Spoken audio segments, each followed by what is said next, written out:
يا مساء الفل، أهلا بيكم. السلام عليكم ورحمة الله وبركاته. حلقة جديدة من حلقات استوديو الهبيدة التحليلي. هنهبط في إيه النهاردة؟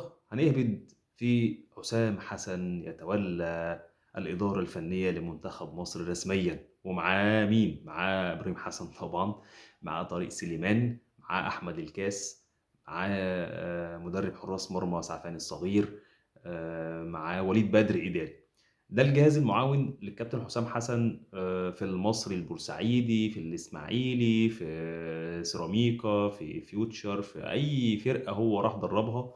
هو ده المجموعة اللي بيتفائل بيها أو اللي بيرتاح في الشغل معاها أو أيا كان، فبالتالي كان متمسك بأن يكون هو ده المجموعة بتاعته اللي هيتولى بيها تدريب منتخب مصر رسميا.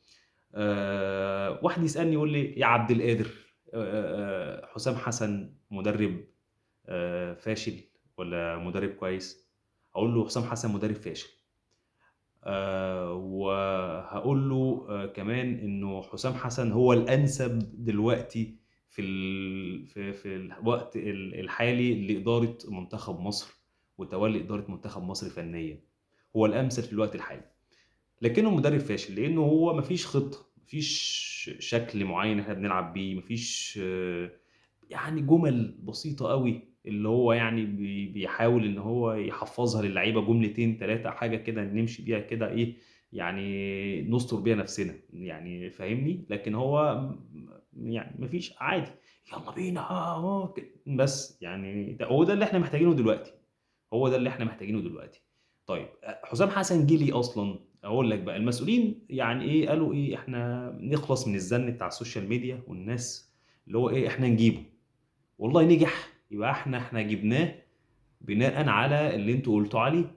قلتوا هاتوا حسام، خلوا حسام ياخد الفرصه بقى بتاعته. اشمعنى ما اعرفش مين مسك، اشمعنى حسام البدري، اشمعنى ايهاب جلال، تمام، حسن شحات، تمام، الراجل ده تاريخه في منتخب مصر، امتى بقى ياخد فرصته؟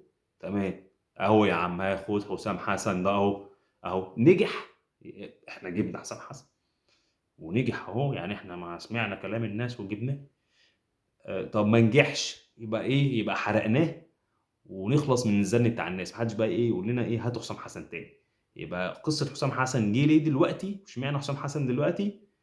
يعني هنوفر عملة صعبة يا مدير فني أجنبي، وطبعا هي جرت العادة إنه بعد فشل المدير الفني الأجنبي في البطولات نجيب واحد مصري نمشي بيه حالنا شوية، يفشل نقوم جايبين إيه، لا ما ينفعش، إزاي عايزين مدير فني أجنبي؟ نفس القصة. والشواهد بتاعت التاريخ كتير قوي، يعني بعد كولر، بعد اسمه مين، اسمه كوبر، بعد كوبر و2017 ووصلنا كاس العالم والفشل بتاع كاس العالم، 3 ماتشات خسرناهم ورجعنا. غير كوبر، هات ايه يا عم، عايزين مدير فني بقى محلي بقى حلو كده، جبنا ايهاب جلال. ايهاب جلال هوبا مشيه، هات كيروش، تمام، اشتغل فترة كيروش خلص. برضو ما صعدناش لكأس العالم، وصلنا لنهائي الأمم الأفريقية فشل فيها قدام السنغال. مشي يا عم كيروش ووفر بقى العملة الأجنبية وهات مدير فني أجنبي، هات حسام البدري. ايه يا حسام البدري ماتشين، ايه ده يا عم، ايه الاداء اللي زي الزفت ده، ايه يا عم ده مفيش جمله في الملعب، ايه يا عم ده، مشي حسام البدري، هات بقى، عايزين بقى مدير فني بقى عالمي، هات فيتوري. جه فيتوري، فشل فيتوري. عايزين بقى مدير فني بقى خلاص، هو ايه ماشيين، هي واحده وواحده، واحده اجنبي واحده محلي، واحده اجنبي واحده محلي عشان نمشي الدنيا. تمام. حسام حسن ممكن ينجح، ممكن جدا ينجح، يعني ممكن ينجح جدا. وهفكرك بحاجه، فاكر حسن شحاته لما جه؟ حسن شحاته لما جه بالصدفه على فكره. اول لما جه حسن شحاته كان مدرب مؤقت للمنتخب، وكان جاي بعد واحد اسمه تارديلي، كان ايطالي، وكان فشل كبير جدا مع المنتخب، ما صعدناش كاس عالم، وكاس الامم خلاص كان على ابواب بقى هيتلعب في مصر 2006، وازاي ومشيناه، طب هنجيب مين؟ هات حسن شحاته. طب حسن شحاته كان جاي ليه ساعتها، او يعني ايه كانت هي الشواهد التدريبيه بتاعته ساعتها؟ حسن شحاته ساعتها كان بيدرب المقاولين العرب لما كان بيلعب في الدرجه الثانيه، والمقاولين العرب بيلعب في الدرجه الثانيه عمل ايه؟ كسب الزمالك في نهائي الكاس، وكسب الاهلي في السوبر المصري، وكان اول مره في تاريخ الكورة إنه فرقة من الدرجة التانية تكسب نهائي الكاس قدام مين؟ قدام الزمالك، وتكسب السوبر قدام مين؟ قدام الأهلي، وتتوج بالبطولتين. هو المقاولين العرب فرقة كبيرة واسم كبير وكل حاجة، بس ساعتها هو كان في دوري الدرجة التانية. فايه لا ده مدرب كويس، هات حسن شحاته. فجبنا حسن شحاته يدرب المنتخب. دي كانت شواهد. حسن شحاته طبعا كان مؤقت زي ما قلت لك بدل تردلي. 2006 جمع الناس بتاعت اللعيبه اللي هي بتاعت كانت جوزيه بقى، ولعيبه الاهلي مع كام محترف كده وخلاص، اللي هو والجيل اصلا اللي هو كان بيدربه. لو تفتكر حسن شحاته كان بيدرب الجيل اللي خد بيه كاس افريقيا للشباب، اللي كان عماد متعب، حسني عبد رب، واحمد فتحي، عمرو زكي. كان الجيل ده اصلا كله هو الجيل بتاعه. شريف اكرامي كان تمام، وامير عزمي مجاهد كان قاتل. كان جيل كده كده ايه، كان بيدربه وخد بيه افريقيا. وبرده بعدها كده خد افريقيا للشباب. بعد كده راح المقاولين، درب المقاولين شويه. وزي ما قلت لك كده خد كاس مصر من الزمالك، خد السوبر من الاهلي. ايه ده، هات المنتخب. حسن شحاته مشيت معاه زي الفل. اتوقع ان حسام حسن هتمشي معاه زي الفل. حسام حسن طبعا احنا كلنا واخدين عنده الفكره اللي هي ايه، كل بقى التصريحات الفيديوهات كلها طالعه له القديمه، اللي بيتخانق فيها مع الجماهير، وبيتخانق فيها مع الحكام، وبيتخانق فيها مع اللعيبه والمصورين، وبيتخانق مع دبان وشه. بس انا اعتقد انه حسام حسن هيبقى من الكياسه والفطنه والذكاء.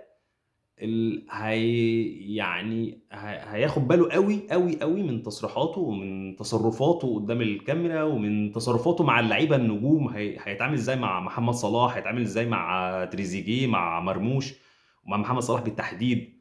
لا هيبقى ذكي جدا في التعامل، وهينجح جدا، وهيبقى كويس جدا جدا جدا في المنتخب. وممكن تمشي معاه وزي حسن شحاتة كده، وربنا يعني ايه بسر الدعاء والسجدة مع جملتين كده هنحفظهم خلاص. تفتكر هجيب لك كمان الفيديو ده، يعني فكرني كده في الكومنتات. هجيب لك كمان الفيديو ده. كان تقريبا كان حسام حسن بيدرب المصري، وكان بيلعبوا فرقة بره، وكانت الكاميرا كانت قريبة كده، كانوا بيشربوا مية او حاجة. فكان بيكلم تقريبا جريندو ولا ايه، كان بيقول له فاكر يا جريندو، فاكر مش حافظينها حبيبي في التمرين، احنا عاملينها امبارح في التمرين مع بعض، اعملها بقى في الماتش. ها مش عارف مين هيطلع من وراك، خش انت كده، روح انت كده، اعمل كده بقى، حافظينها حبيبي. ها انا تمام، اعملها بقى تاني. فهو ايه، جملتين ثلاثه بيحفظهم للعيبه، بينزلوا يخلصوا بيه الماتشات. حسام حسن بقى النجم الجماهيري، نجم المنتخب الاسطوري. على فكره حسام حسن جات له دعوه دلوقتي من الاتحاد الافريقي ان هو يحضر نهائي الكاس في الكوتيفوار، لانه من اساطير افريقيا يعني. فما ما تستهونش بيه كتاريخ كبير، كاسطوره كبيره جدا، كمهاجم فذ في تاريخ الكره المصريه والكرة الإفريقية على مستوى الأهلي والزمالك والمنتخب. هو دلوقتي الانتماءات، عشان هو لعب في كل الأندية، فالانتماءات متفرقة عليه أو مختلفة عليه. لكن هو في النهاية هو كمسيرة كروية كلاعب، لا مسيرة قوية جدا. وكمهاجم وإمكانيات، كان مهاجم قوي جدا، من أحسن المهاجمين في تاريخ مصر، وأحسن الهيدرز في تاريخ مصر. ف... فأنا أعتقد إنه حسام حسن هينجح. انا طبعا مشكلتي مع التيم اللي معاه، اللي هو زي ما قلت لك في اول الفيديو كده. الناس كلها يعني ما عدا احمد الكاس. طبعا كابتن احمد الكاس يعني تاريخ برضه كبير في الاولمبي وفي نادي الزمالك، واصلا مهذب وخلوق، والناس كلها بتحبه على مستوى الجماهيري، وعلى مستوى الوسط الرياضي كله. الناس كلها بتحبه جدا وبتحترمه، لانه هو شخص محترم ومجتهد وبيحب شغله. يعني اعتقد انه هينجح. لكن طبعا انت ايه، حسام حسن لازم ابراهيم حسن يبقى موجود. سعفان الصغير مدرب حراس مرمى ده عليه علامه استفهام كبيره قوي، لانه اعتقد حراسه المرمى يعني في مصر في مدربين كتيره جدا، يعني عندهم امكانيات كبيره جدا. كابتن احمد ناجي، في ناس كتير جدا ممكن تبقى مدربين حراس مرمى لمنتخب مصر والحراس مصر عموما، يعني يبقوا احسن من كده بكتير جدا، مع احترامي الشديد للكابتن سعفان الصغير. لكن يعني ده المجموعه اللي كابتن حسام حسن الجهاز الفني، او المجموعه اللي بيحب يشتغل معاها. وعشان ما نقرفش الراجل ونقعد نقول له بقى ايه ده، لا هات لك، لا يا باشا تعالى بالناس بتوعك وظبط الدنيا، واحنا مستنيين النتائج. احنا مش عايزين حاجة غير ان احنا النتيجة، والله لو نجحت هنسقف لك ونقول لك برافو، شكرا ان انت عملت كل ده، وشكرا ان انت نجحتنا ووصلتنا كاس عالم وكده. عندنا ماتشين مع بوركينا فاسو وغينيا بيساو اللي احنا شفناهم في بطولة افريقيا عاملين ازاي يعني. فمستويات جامدة، وهيطلع دورة في الامارات، في دورة في الامارات هيلعبها كابتن حسام واصر عليها طبعا. طبعا بقى اختيارات كابتن حسام حسن طبعا هيبقى عليها. انت عندك القماشه دلوقتي كبيره، عندك بقى مصر كلها، عندك لعيبه مصر كلها تحت امرك يعني. هتختار اي حد انت عايزه، اللي هينفذ لك فكرك ولا هينفذ لك خططك ولا هينفذ لك تكتيكك، كله موجود. فانت بقى ايه، عايزين بقى توليفه حلوه كده، وعايزين خطه حلوه، وتبقى حاجه ايه، بلاش بقى جريندو واسلام عيسى والناس اللي انت كنت ايه بتصر عليها دي، انت تروح اي فرقه تجيبهم معاك يعني. تمام، ممكن يكون عشان على حسب الميزانيه بتاعت الانديه اللي انت كنت بتروحها، فكانت هي دي اللعيبه والقماشه اللي انت تقدر تشتغل بيها. دلوقتي انت القماشه وسعت على الاخر، معاك لعيبه مصر كلها. انت دلوقتي مدرب منتخب مصر، لا مدرب المصري ولا مدرب سيراميكا ولا الناس دي خالص. انت مدرب منتخب مصر، معاك كل لعيبه مصر بره وجوه، تحت امرك، اتفضل. المنتخب بين ايديك، فرصتك اهي. واتمنى ان الناس تديله الفرصه كامله، عشان محدش يرجع يقول احنا ما اديناش الفرصه كامله ولا حاجه.